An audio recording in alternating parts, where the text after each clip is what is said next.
পুড়িয়ে।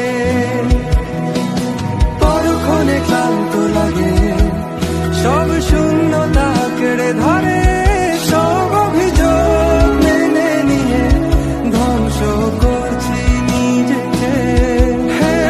আমি আজ বুঝিনি এতগুলো সময় কেন ছিলে, আর এই ভেবে অবাক লাগে ঠিক কেন তুমি এসেছিলে।